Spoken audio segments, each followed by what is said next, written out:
तो भाई लोग व्हाट इफ एपिसोड 4 में हमने देखी डॉक्टर स्ट्रेंज की सबसे ज्यादा सैडेस्ट स्टोरी। तो भाई लोग इस वीडियो में मैं एपिसोड 4 का ब्रेकडाउन करूंगा और साथ में बताऊंगा कि कैसे ये वाला एपिसोड कनेक्टेड है doctor strange into multiverse of madness movie से। और इसी एपिसोड से हमें ये भी जवाब मिल गया है कि कैसे डॉक्टर स्ट्रेंज को आयरन मैन की मौत के बारे में पहले से ही पता था और क्यों उसने आयरन मैन की मौत को रिवर्स नहीं किया। Won't you take me home? Give me a reason why. तो भाई लोग एपिसोड की स्टार्टिंग में हम लोग सुनते हैं वॉचर की वही सेम आवाज जहाँ वॉचर बता रहा होता है कि रियलिटी एक शीशा है इनफाइनाइट पॉसिबिलिटीज, जहाँ पर एक चॉइस कितनी इनफाइनाइट डेंजरस ब्रांचेस में कन्वर्ट हो सकती है इसके बारे में हमें अंदाजा भी नहीं है। तो भाई लोग एपिसोड की स्टार्टिंग में हम लोग देखते हैं कि डॉक्टर स्ट्रेंज पहुंचता है क्रिस्टीन के पास उसे डेट पे ले जाने के लिए, पर लेकिन बीच रास्ते में गाड़ी चलाते वक्त उन दोनों का एक्सीडेंट हो जाता है और उस एक्सीडेंट में मर जाती है क्रिस्टीन।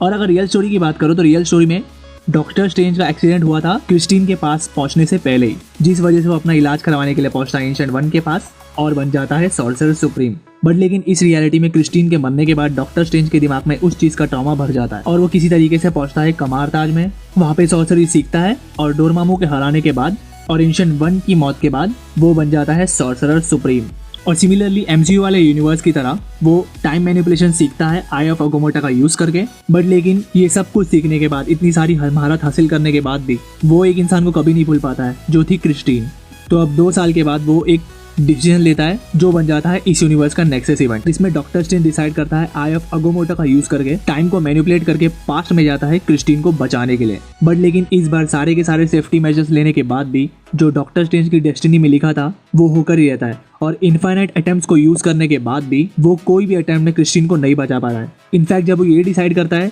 कि वो उस पार्टी में ही नहीं जाएगा उस कार में ट्रैवल करके, सिमिलरली जिस वजह से क्रिस्टीन का एक्सीडेंट भी होगा, जिस वजह से क्रिस्टीन का एक्सीडेंट भी ना हो, बट फिर भी किसी ना किसी तरीके से क्रिस्टीन की मौत हो ही जाती है। ये सब इसलिए हो रहा होता है क्योंकि ये एब्सोल्यूट पॉइंट ऑफ टाइम था जहाँ पे उस पर्टिकुलर पॉइंट ऑफ टाइम में क्रिस्टीन की मौत डिसाइडेड है। और अगर ये सब डिसाइडेड था तो रियल यूनिवर्स में क्रिस्टीन क्यों नहीं मरी, ये चीज के बारे में वीडियो के एंड में बताऊंगा, तो वीडियो को एंड तक जरूर देखना। तो अब जब इनफाइनाइट अटेम्प्ट यूज करने के बाद वो एग्जॉस्ट हो जाता है और किसी भी तरीके से क्रिस्टीन को नहीं बचा पाता, तब एंशिएंट वन आके उसे बताती है कि डॉक्टर स्ट्रेंज एक टाइम का प्रोटेक्टर है, उसे टाइम को थ्रेटन नहीं करना चाहिए इस तरीके से, वरना इस चीज के कॉन्सिक्वेंसेस बहुत डरावने हो सकते हैं। और वो डॉक्टर स्ट्रेंज को ये भी बताती है कि क्रिस्टीन की मौत डेस्टिन्ड है, उसको हम किसी भी तरीके से चेंज नहीं कर सकते। बट फिर भी डॉक्टर स्ट्रेंज एंशिएंट वन की बात को ना मानकर एंशिएंट वन को बोलता है कि वो दुनिया की इतनी ज्यादा पावर गेन करेगा कि वो अपनी डेस्टिनी चेंज कर देगा और इस एब्सोल्यूट पॉइंट ऑफ टाइम को ही खत्म कर देगा, जिसमें क्रिस्टीन की मौत जो ऑलरेडी लिखी हुई है उस पॉसिबिलिटी को पूरी तरीके से चेंज कर देगा। बट फिर भी एंशिएंट वन उसको बोलती है कि एब्सोल्यूट पॉइंट ऑफ टाइम को चेंज करने के परिणाम बहुत ही डरावने होंगे। पर लेकिन डॉक्टर स्ट्रेंज उसकी बात को नकार कर वहां से जैसे ही गायब होने वाला होता है,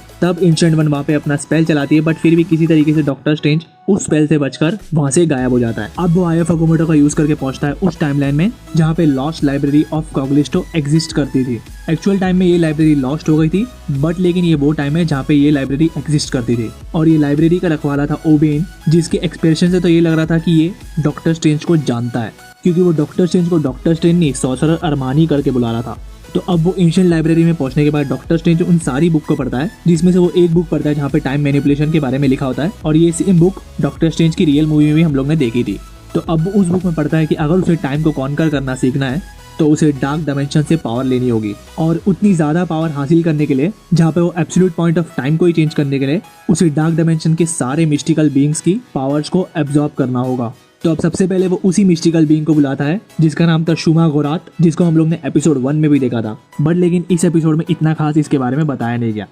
तो अब वहाँ पर उस स्पेल का यूज़ करके जितने भी मिस्टिकल बीइंग्स उस रेल्म से निकलते हैं उन सारे मिस्टिकल बीइंग्स की पावर्स वो एब्जॉर्ब करने लगता है एक के बाद एक। और डार्क डायमेंशन के अलग अलग मिस्टिकल बीइंग्स की पावर एब्जॉर्ब करते करते जब वो लॉस्ट लाइब्रेरी से बाहर निकलता है, तब वो देखता है कि बाहरी दुनिया में बहुत ज़्यादा टाइम बीत गया है, जहाँ पे ओबेन भी बूढ़ा हो चुका है और वो डॉक्टर स्ट्रेंज को ये भी बताता है कि वो यहाँ पे अकेला नहीं है, इस टाइमलाइन में एक और डॉक्टर स्ट्रेंज एग्जिस्ट करता है जो कि तुम्हें अपोज करने जरूर आएगा। और ये वो वाला डॉक्टर स्ट्रेंज होता है जो कि क्रिस्टीन को बचाने के बदले अपने पास्ट को लेट गो करने का डिसीजन ले लेता है। ये डिसीजन लेने के बाद जब वो बाहर आके देखता है कि सब कुछ खत्म हो रहा है धीरे धीरे, और वहाँ पे आती है एंशिएंट वन अपने एस्ट्रल फॉर्म में, और एंशिएंट वन उसे बताती है कि अब हमारे पास बहुत कम वक्त बचा है क्योंकि ये वाला यूनिवर्स जो है वो खत्म होने वाला है और इस यूनिवर्स को खत्म होने का कारण बनेगा खुद डॉक्टर स्ट्रेंज ही। यानी कि एक ही टाइमलाइन में 2 डॉक्टर स्ट्रेंज एग्जिस्ट करते हैं, एक ईवल वाला जिसने क्रिस्टीन को बचाने का डिसीजन लिया था और एक ये डॉक्टर स्ट्रेंज जिसने अपने पास्ट को लेट गो कर दिया है। और वहाँ पे एंशिएंट वन ये भी बताती है कि ये दोनों डॉक्टर स्ट्रेंज एक टाइमलाइन में इसलिए एग्जिस्ट करते हैं क्योंकि जब डॉक्टर स्ट्रेंज आया फगोमोटो का यूज करके वहाँ से गायब हो रहा था, तब डार्क डायमेंशन का यूज करके एंशिएंट वन ने इस टाइमलाइन को स्प्लिट कर दिया था